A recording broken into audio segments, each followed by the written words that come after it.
Eno y'essuula ey'okuna ey'akatabo kaffe aka Bwali Butamanya era egamba nti omuto mbuzi erundwa wa KAMWA. Bazadde baffe bombi bamanya nnyo olugero olugamba nti akakyamamamira tekagolokeka, endeku bw'ogigolola emenyeka bumenyesi.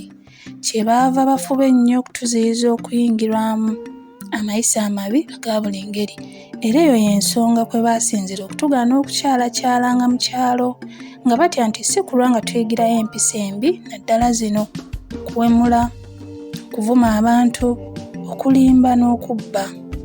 Naye omuto tafugika era tagaanibwa kintu kubanga newankubadde nga bazadde baffe baatukuumanga bulungi, naye ebigambo ebiwemula twabiyiga, ate n'okubba twabba, n'okulimba ne tulimbanga okwewonya emisango.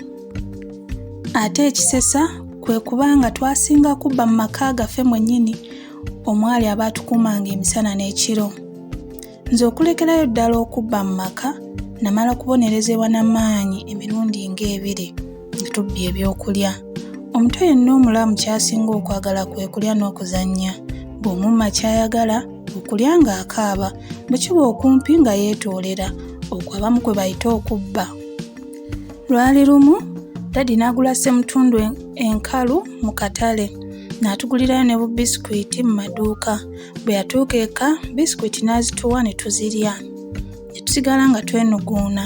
Ssemutundu yagiwa mami nga bw'amugamba nti, munnange, ekyennyanja kino naawe ky'onoolya n'abaana abatayagala nkoko, ffe tujja kulya nkoko ey'empanga gye wajje mu bakulu. Ka ngende ntegeeze ne kitatta, mukazi we aleme kumuteerako kyaggulo.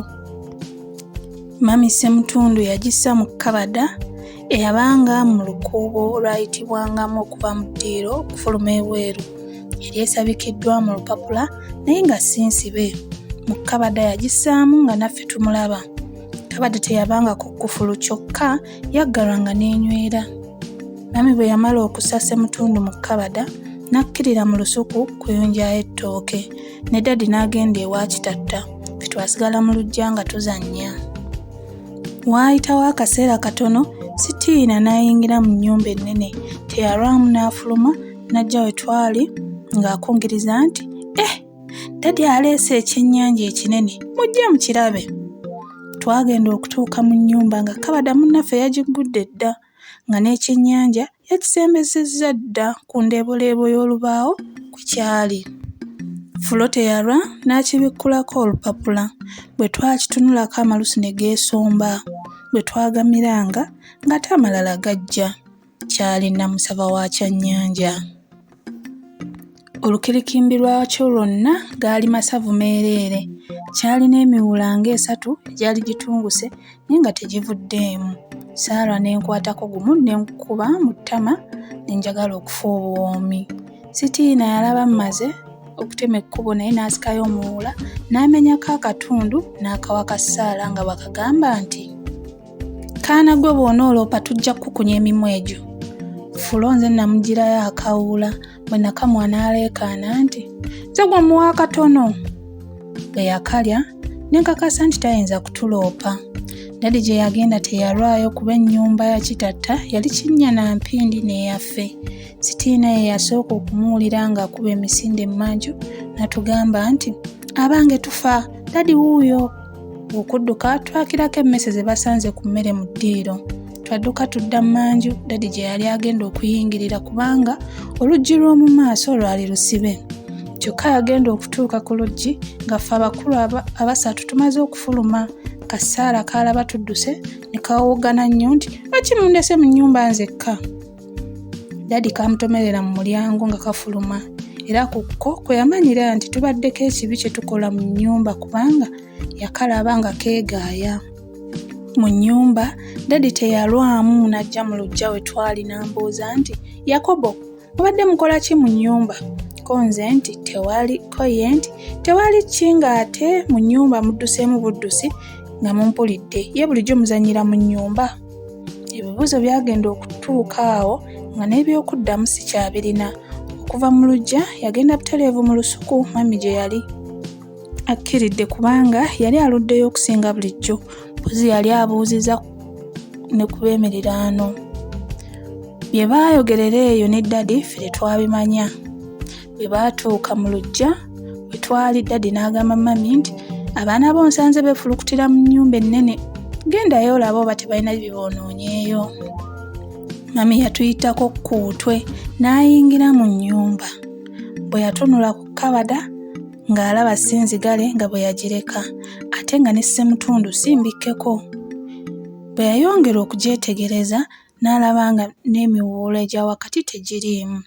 Eddakiika zaayitawo Mbale ne Daddy n'ayingira n'atuyita ffenna okuyingira mu nnyumba.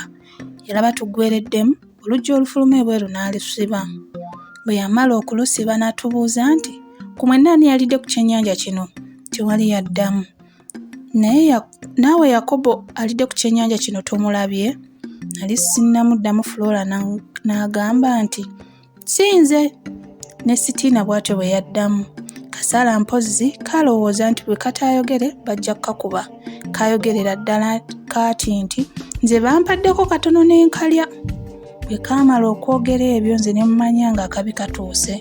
Daddy yalaba ffenna abakulu tugaanye okwogera amazima n'atugamba nti kale oba temulidde ku kyennyanja kino ng'ate mmwe muwaddeko ssaala mubeere awo nzije.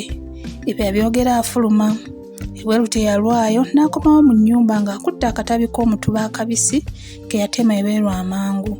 Bwe nakalaba emmeeme n'etandika okuntundugga era nze yasooka okusimba mu maaso ge n'aŋŋamba nti gwe omusajja omukulu gwe nsuubira okuba ekyokulabirako ekirungi eri batoobo, gw'oyagala okubayigiriza obubbi.